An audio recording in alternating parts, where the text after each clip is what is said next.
Welcome back, everyone. Here on HomeWise, we always stress the importance of contacting real estate professionals like realtors and mortgage lenders with any questions that you might have about buying a house.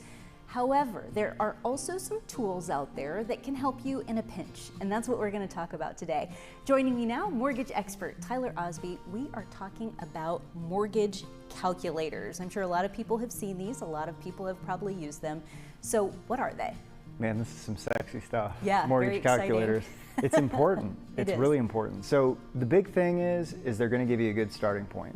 They help you run different scenarios on different homes. There's a lot of online calculators. I don't think we can use any by name here, but think of a big brand. They have a calculator on their website, and ultimately they are intended to help you figure out ballpark-wise where you should be at affordability. Right, and I think you can just use Google and put in mortgage calculator and you'll see endless pages come up.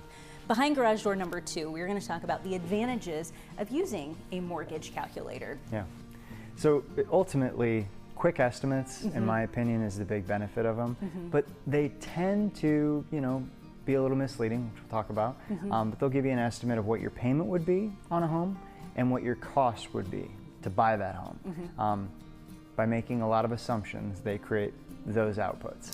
That's a good point. The mortgage calculators, because they're not humans, are making assumptions based on data. Those assumptions might not align with your exact financial situation, right? So behind garage door number 3, let's talk about some of the shortfalls of using a mortgage calculator. So the first one is incomplete costs, or just inaccurate costs, really. Yeah, so ultimately it's garbage in, garbage out, and a lot of these companies provide very generous assumptions in terms of how they're calculating both payment and if they do estimate costs, what those costs would be. So that user input piece is big, and a lot of times it's not even a home buyer that's giving the inputs. A lot of it's assumed with the online calculator. So it can be very misleading. The thing that I'll tell any buyer is most mortgage lenders have their own mortgage calculator. Now, some of them require a little bit more memory of what to use as inputs to give you the correct output. But I would just, like we always say, consult with a professional.